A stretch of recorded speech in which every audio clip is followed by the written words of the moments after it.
utama bid'ah muncul dalam Islam? Pertanyaan pertama. Alhamdulillah, nampaknya hanya ada 2 pertanyaan saja. Kalau tidak ada pertanyaan yang lain, kita akan tutup. Pertama sekali, Assalamualaikum Uday. Saya ingin tahu, selain daripada muhasabah diri, menyambut kedatangan bulan Muharram, apakah amalan yang khusus untuk kita amalkan? Bagus pertanyaannya.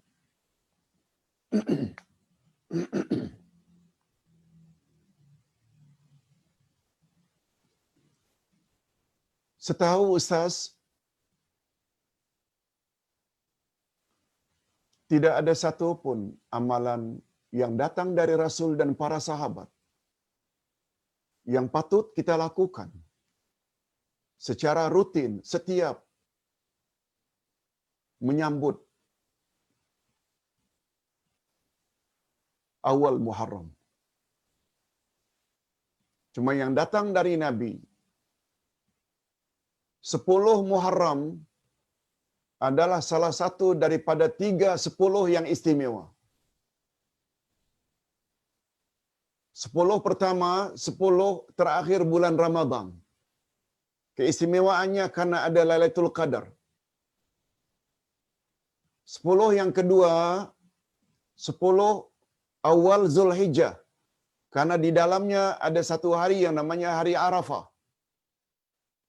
Dan 10 dalam bulan Muharram terdapat hari Ashura, yaitu 10 Muharram.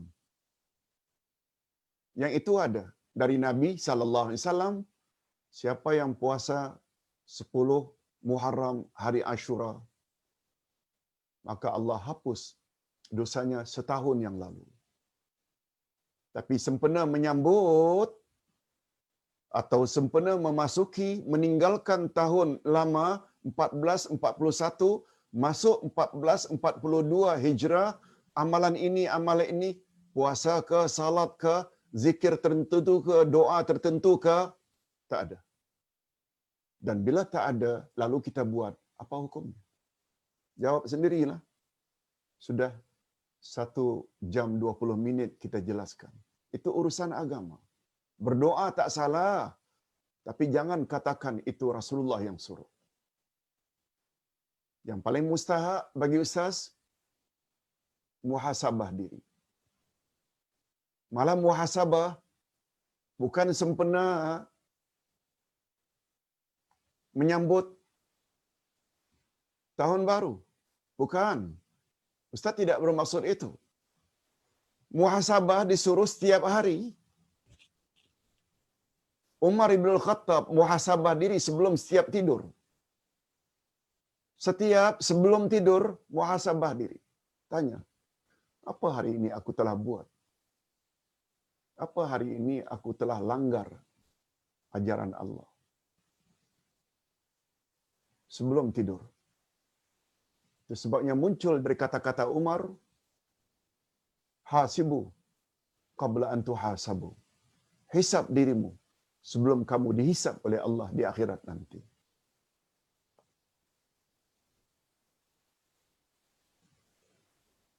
Itu sebabnya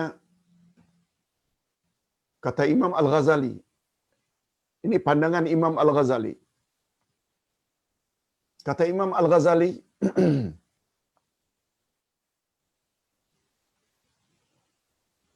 manusia hidup di atas muka bumi ini bagaikan pedagang. Beliau bawa hadis Nabi, hadis sahih riwayat Imam Muslim. Kullun nasi yaghdu fabai'un nafsa famu'tiquha aw mubiquha. Tiap-tiap manusia bangun tidur, bahasa kita celik mata, bangun tidur pagi, menjual dirinya. Ada yang menyelamatkan dirinya dan ada pula yang membinasakan dirinya. Berdasarkan hadis itu, kata Imam Al-Ghazali, manusia hidup tak ubahnya sebagai peniaga, berdagang. Bangun tidur saja, dia menjual dirinya. Fabai'un nafsa. Bukan istilah menjual diri dalam bahasa Malaysia. Ya. Ustaz faham. Menjual diri itu maknanya melacurkan diri untuk dapat ongkos, lalu berzina, melacurkan diri, itu selalu disebut dengan menjual diri. Bukan itu. Literal translationnya memang menjual diri. Fabai'un nafsa. Tapi makna yang sebenarnya bukan itu. Menjual dirinya yang akhirnya dengan penjualan tersebut, dia menyelamatkan dirinya atau dia membinasakan dirinya. Kata ulama hadis, Imam An-Nawawi khasnya, tergantung. Bangun tidur, dia jual dirinya kepada Allah, lalu dia ucap alhamdulillahilladzi ahyana ba'dama amatana wa ilaihin nusyur. Dia baca doa dulu. Segera dia bersihkan badan, ambil wudu. Segera dia buat salat sunat kalau belum masuk waktu subuh. Lalu salat subuh berjamaah, baca Quran, berdoa, istighfar. Itu maknanya dia menjual diri pada Allah.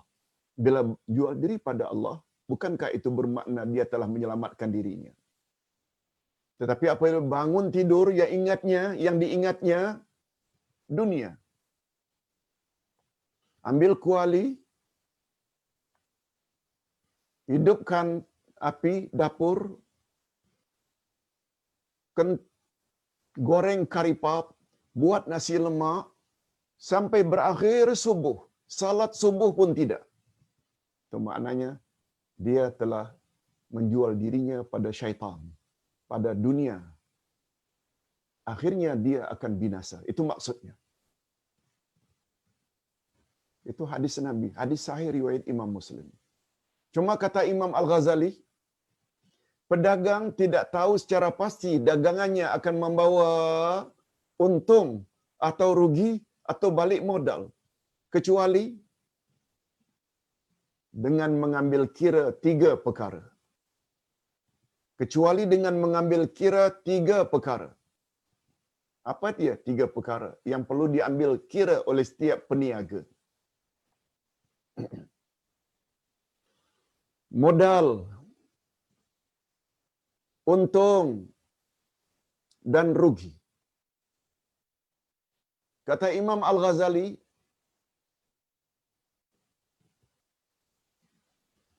modal itu adalah al-wajibat. Segala yang Allah wajibkan ke atas kita. Salat 5 kali sehari semalam, puasa Ramadan, keluarkan zakat bila cukup nisab dan haul, ihsan pada mak bapak, itu modal. Haji sekali seumur hidup jika mampu. Modal. Yang kedua, keuntungan, iaitu amal-amal sunat. Rawatib, tahajud, witir, duha, membaca Quran, puasa sunat, sedekah, infak, wakaf. Itu keuntungan. Sudahlah, modal cukup, tambah keuntungan.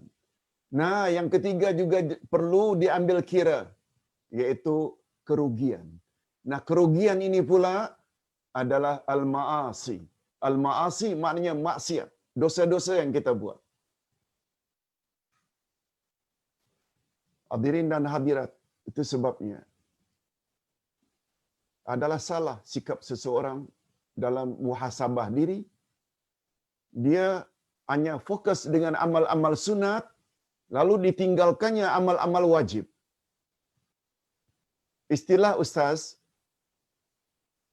mudah-mudahan dapat dipersetujui.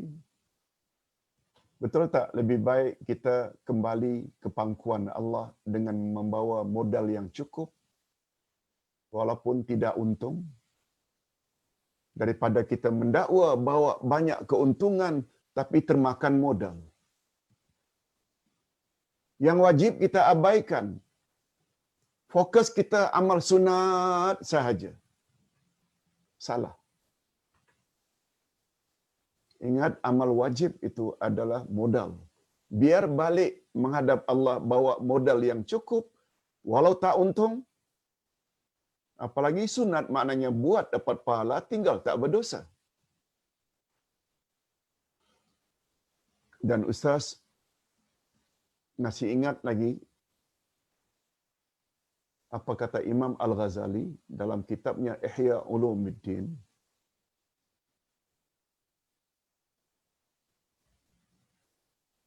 Kalau insan bagaikan pedagang, pedagang pula tidak tahu pasti dagangannya membawa untung atau rugi, kecuali dengan membuat kira-kira. Membuat kira-kira inilah namanya muhasabah. Dari kata hisab. Hisab itu membuat perhitungan. Dengan bahasa lain, untuk businessman, businesswoman, membuat kira-kira. Dan membuat kira-kira biasanya pada penghujung bulan. Biasanya pada penghujung tahun. Maka muncullah galakan pada penghujung bulan untuk mengetahui awak punya dagangan membawa keuntungan atau kerugian, buatlah kira-kira. Kira-kira itulah yang dipanggil dengan muhasabah diri. Atau ketika memasuki tahun baru, buatlah kira-kira. Introspeksi, reevaluasi.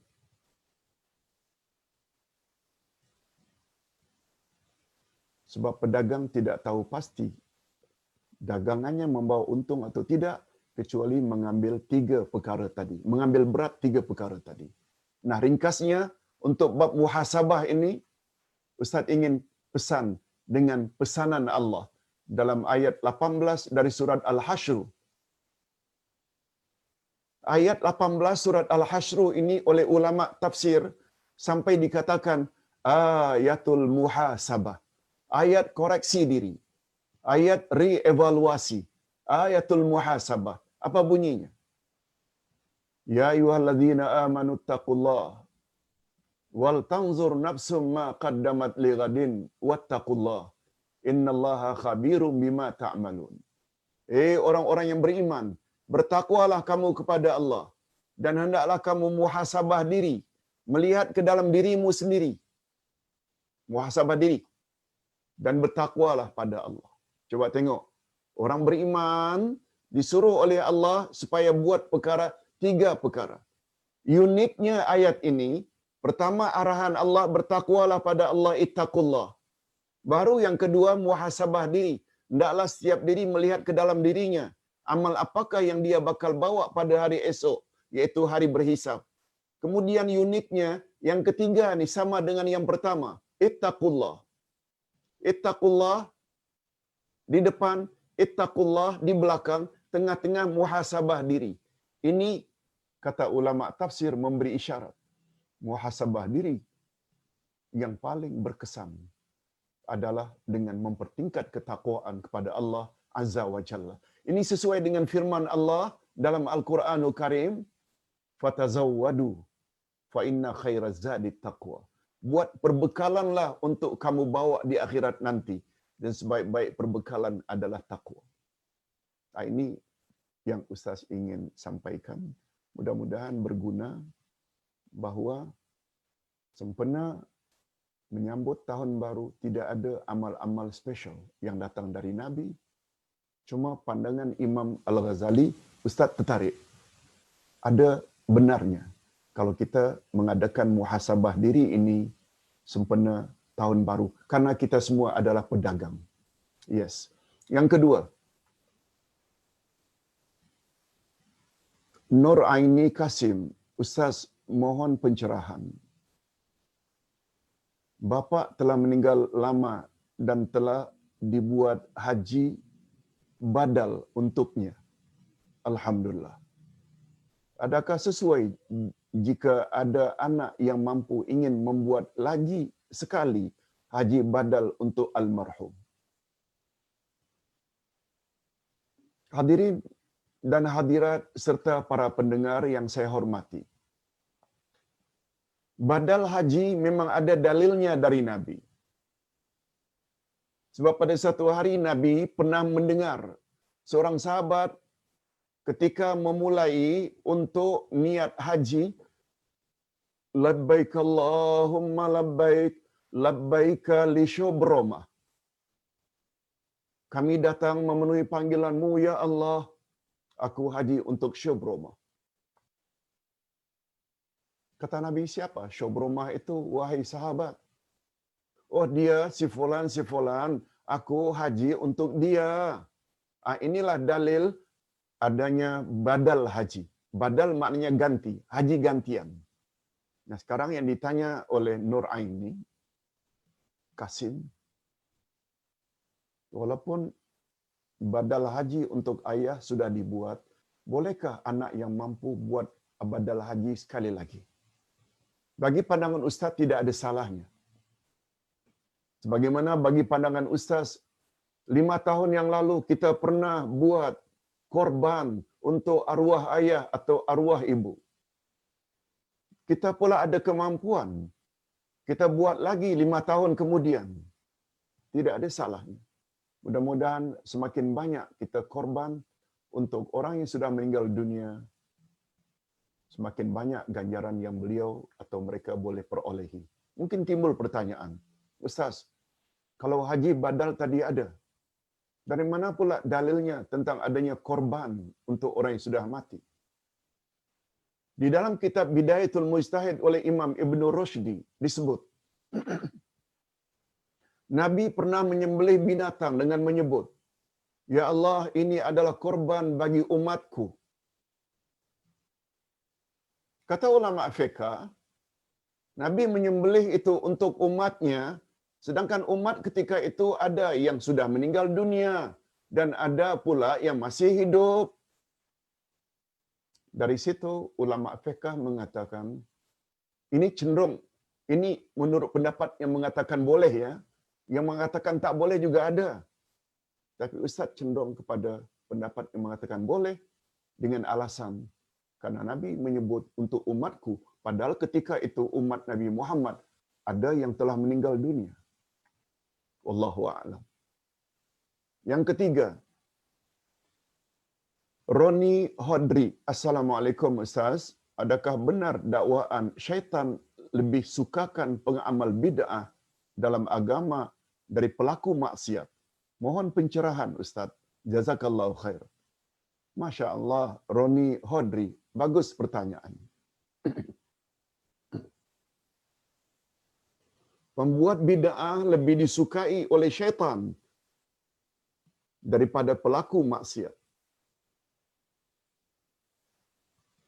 Pertama sekali Ustaz ingin jelaskan kata-kata Imam Asy-Syafi'i.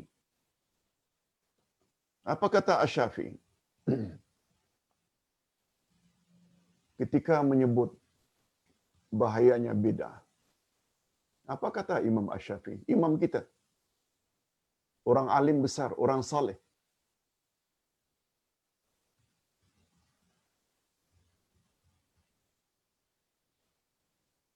Orang yang melakukan bid'ah berbeza dengan pelaku maksiat. Orang yang melakukan maksiat seperti minum arak, berjudi, berzina, umumnya tahu itu adalah dosa.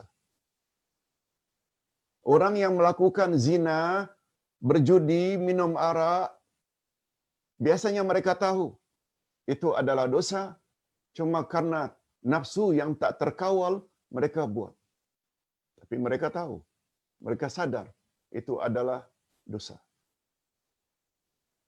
Sebaliknya kata Imam Asy-Syafi'i, orang yang buat bid'ah senantiasa mendakwa penambahan sana sini membuat ibadatnya menjadi lebih sempurna. Menjadi lebih sempurna. Oleh sebab itu kata Imam Asy-Syafi'i membuat kesimpulan. Tobat dari pelaku maksiat, minum arak, berjudi, berzina. Tobat dari pelaku maksiat sangat boleh diharapkan sebab mereka tahu itu adalah dosa. Tapi jangan diharap tobat dari pembuat bid'ah sebab mereka mendakwa segala penambahan demi penambahan membuat lebih sempurna ibadat mereka. Justru mereka akan pertahankan dan sebarkan. Cukuplah dengan jawaban Imam Asy-Syafi'i. Bukan Ustaz cakap, Syafi'i yang cakap. Ustaz ambil pandangan Imam Ibnul Qayyim pula. Kata Imam Ibnul Qayyim, ketika menyebut urutan godaan syaitan, pertama sekali kufur dan syirik, yang kedua bid'ah, yang ketiga baru dosa-dosa besar lainnya. Yang ketiga, minum arak berjudi. Itu setelah bid'ah. Baru dosa-dosa kecil. Baru seterusnya. Bila ditanya, mengapa nomor satu syaitan itu menggoda supaya kita kafir atau buat syirik? Yang kedua, baru bid'ah. Jawabnya senang saja. Karena dua perkara itulah syarat utama agar amal ibadat kita diterima oleh Allah. Betul tak? Salat, puasa, zakat, haji mesti lillahi ta'ala. Bila ada buat syirik, jangankan syirik besar, syirik kecil saja riya, salat, puasa ditolak. Yang kedua, bila kita ikhlas lillah, puasa, zakat, haji lillahi ta'ala, karena Allah, tapi tidak ikut cara Nabi Muhammad, tapi kita buat penambahan di sana sini, dengan kata lain bid'ah, lagi-lagi amal itu ditolak. Sebab Nabi bersabda, man amila amalan laisa alaihi amruna fahuwa rad. Siapa buat amalan tidak ikut cara kami, maka amalnya ditolak. Urutan itu membawa makna. Iblis otaknya brilian. Itu sebabnya yang jadi target untuk dia goda dulu umat Muhammad, umat manusia, pertama, jangan karena Allah. Yang kedua, jangan ikut Rasul. Di sinilah rahasianya, kata Nabi. Aku tinggalkan dua pedoman, hai umat. Selagi kamu berpegang teguh, kamu tidak akan sesat selama-lamanya. Quran dan sunnah. Quran kalamullah.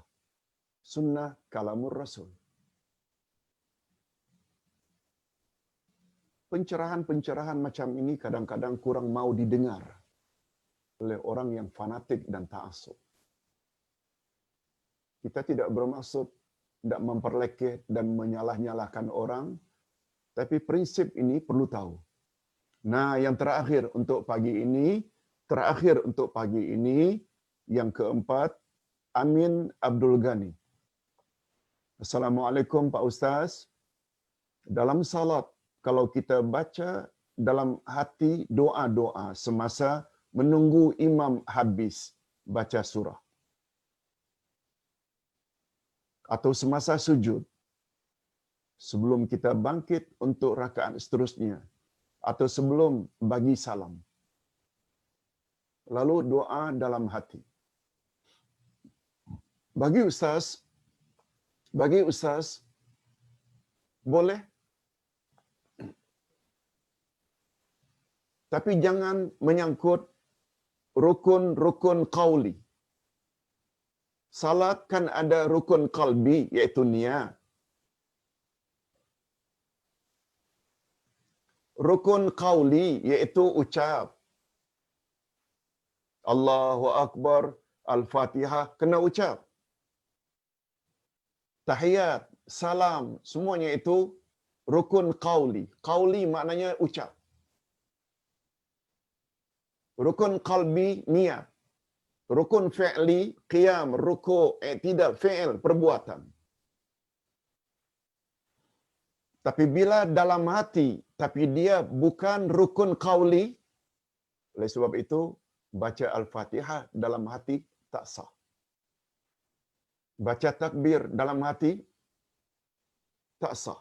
Sebab dia qauli. Tapi tentang doa, apalagi doa yang kita tak mampu ungkapkan dalam bahasa Arab, sedangkan kita banyak hajat. Lebih-lebih lagi ketika sujud dan sebelum salam, Nabi sangat galakkan. Apa kata Nabi? Tempat yang paling hampir antara kamu dengan Allah adalah di dalam sujud. Perbanyak panjangkan sujudmu dan perbanyakkan doa di dalamnya. Hadis yang kedua, setelah kamu selesai tahiyat akhir, Fas'alu ma syi'tum. Mintalah pada Allah apa yang kamu ingin mintakan sebelum kamu salam. Dua timing ini sangat bagus untuk kita berdoa. Cuma kita tak dapat ungkapkan dengan. Cuma dalam mulut kita menyebut Subhana rabbiyal a'la wa bihamdi, subhana rabbiyal a'la wa bihamdi, subhana rabbiyal a'la, subhana rabbiyal a'la. Dalam hati pula minta. Mulut menyebut, dalam hati meminta. Ustaz selalu sebut tentang doa Nabi Yunus. Di dalam perut ikan, di dasar laut pada waktu malam. Bayangkan macam mana penderitaan Nabi Yunus. Tentu saja dalam hati beliau minta supaya beliau diselamatkan. Selamat tentu saja supaya ikan itu muncul ke permukaan laut dan muntahkannya di tepi pantai. Tapi Yunus tidak pernah sebut perkara itu. Tapi hatinya kita tahu. Dalam hatinya kita tahu keinginan baginda. Tapi mulutnya memuji Allah. La ilaha illa anta subhanaka inni kuntu minaz zalimin. Oh, Ustaz, di mana letaknya doa? Itu kan hanya zikir saja, sanjungan saja. La ilaha illa anta. Tidak ada Tuhan yang berhak disembah melainkan Engkau. Itu statement. Subhanaka, Maha suci Engkau ya Allah dari segala kekurangan dan kecacatan. Inni kuntu minaz zalimin. Aku mengaku aku banyak buat kezaliman atau penganiayaan diri. Tak ada doa pun. Nah, di sinilah yang Ustaz pernah sebut. Nabi pernah menyebut khairud doa alhamdulillah. Afdalud doa alhamdulillah. Sebaik-baik doa adalah alhamdulillah. Apa makna alhamdulillah? Segala puji bagi Allah itu sanjungan. Sebagaimana Nabi Yunus tadi menyanjung Allah. La ilaha illa anta subhanaka inni kuntu minaz zalimin. Tapi dalam hatinya Allah Maha tahu. Beliau minta diselamatkan. Malah Allah menyebut dalam Al-Quran. Kalaulah bukan karena subhanak, bukanlah karena tasbih yang dibaca oleh Yunus itu, niscaya aku akan kekalkan Yunus di dalam perut ikan hingga hari kiamat. Coba tengok. Subhanallah wa bihamdi, subhanallahil azim. Kita sebut dengan mulut. Tapi dalam hati memohon, luluslah anakku yang ikut PMR atau UPSR dengan cemerlang. Dalam hati, Allah tahu, Allah tahu. Ya Allah, selamatkanlah suamiku yang pergi berdagang, berilah dia keuntungan yang halal lagi diberkati. Dalam hati. Tapi mulut, subhanallah, bihamdi, subhanallahil azim, la ilaha illallah, walhamdulillah, Allahu akbar, la hawla wa la quwata illa billah. Ini yang dimaksudkan. Alhamdulillah, afdalud doa. Jadi doa ni bukan maknanya minta saja. Dan minta pula tak semestinya disebut. Apalagi dalam salat. Tidak boleh kita menggunakan bahasa lain selain bahasa Arab. Kita pula tak mampu. Tidak kita ubah bahasa hajat kita ke dalam bahasa Arab. Boleh dalam hati. InsyaAllah apa yang kita sampaikan ini ada jugalah manfaatnya. Nah, ada pertanyaan terakhir. Safar, otai safar. Ustaz, bid'ah macam mana yang dibolehkan? Contoh, dalam bab usul dilarang bertolak ansur. Tapi dalam bab cabang dibolehkan. Bagaimana cara memahaminya, Ustaz? Dalam bab usul, prinsip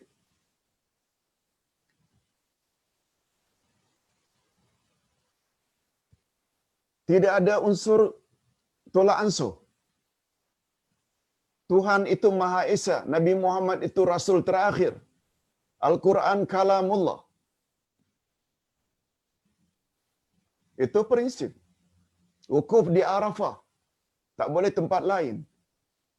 Itu prinsip. Tapi dalam bab furu', ketika dalam beramal,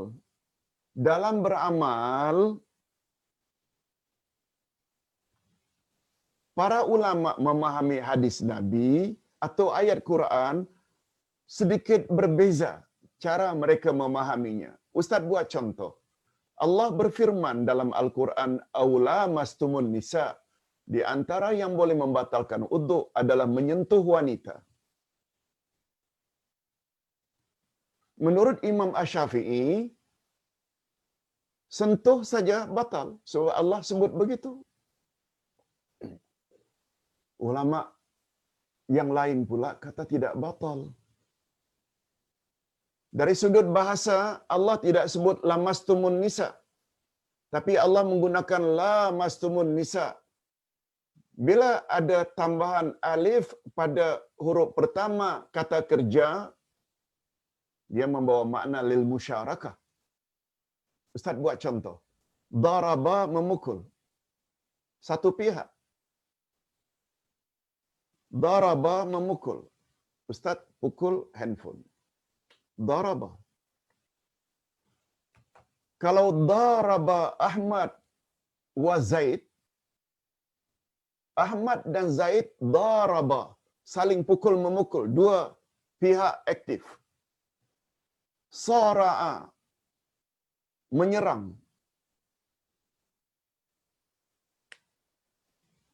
Harimau menyerang manusia. Menyerang rusa. Menyerang arnab. Sara'a. Kalau sara'a, itu saling serang menyerang. Sara'a, harimau dan beruang. Saling. Itu sebabnya wrestling, gulat, dalam bahasa Arab dipanggil musara'ah. Dari kata sara'ah, saling gumul-menggumul, gulat-menggulat. Berbalik kepada ayat. Ayat berbunyi, bukan lamastum, bukan lamasa, menyentuh, tapi lamasa, saling sentuh menyentuh. Lelaki dan wanita saling sentuh menyentuh dengan makna kiasan jima', mengadakan hubungan kelamin. Itu pendapat ulama yang lain. Dikuatkan lagi, Rasulullah pernah salat malam terpegang kaki Aisyah yang sedang tidur. Nabi terus salat. Sentuhan biasa tidak membatalkan. Rasulullah pernah habis ambil uduk lalu mencium salah seorang istrinya, lalu mendirikan salat. Di mana letaknya batalnya uduk? Oh, saya mau ikut Syafi'i. Silakan. Ini yang dimaksudkan dalam bab furu' boleh bertolak ansur. Kita tidak ikut yang mana satu. Tapi Ustaz tetap berpegang kepada mana yang lebih kuat dalilnya. Kita kena ingat, Imam Syafi'i, mazhab Syafi'i adalah imam yang punya prinsip tersendiri, yaitu ihtiyati. Terlalu berhati-hati, berwaspada. Yang kadang-kadang kewaspadaan beliau itu terasa oleh setengah umat Islam agak menyusahkan. Wallahu a'lam. Wallahu a'lam. Ini pandangan. Ustaz buat contoh lain. Ada yang berpandangan taharruk al-asabi. Taharruk, iaitu menggerakkan jari ketika menyebut nama Allah. La ilaha illallah. Ada yang hanya sekali saja geraknya, ada yang berulang kali, ada yang sekali-sekali. Ini semua furu'. Allahu Akbar. Ada yang agak tinggi, karena Nabi ada sebut di atas dada. Ada yang rendah, malah ada yang di bawah pusat. Malah ada pula dari kalangan mazhab Maliki, Allahu Akbar lepas tangan. Ini furu'. Jangan itu dijadikan sebagai bahan perbalahan. Maknanya, mau ikut yang mana satu, boleh insya-Allah. Apalagi itu bukan perkara prinsip. Nah, di sinilah perlunya kepada penambahan ilmu. Kalau ilmu itu sedikit, cetek, dangkal, ini yang menjadi punca perbalahan. Sekali lagi, Ustaz ingin ingatkan, pendedahan topik ini ni adalah pendedahan pencerahan, bukan bermaksud untuk menyalah-nyalahkan sesiapa. Mudah-mudahan ada manfaatnya untuk kita semua. Kita doa macam yang diajar oleh Nabi. Allahumma inna nas'aluka ilman nafi'a wa rizqan tayyiba wa amalan mutaqabbala. Ya Allah, kami mohon kepadamu ilmu yang bermanfaat, rezeki yang baik-baik dan amal yang diterima. Sampai jumpa lagi esok insya-Allah. Wassalamualaikum warahmatullahi wabarakatuh.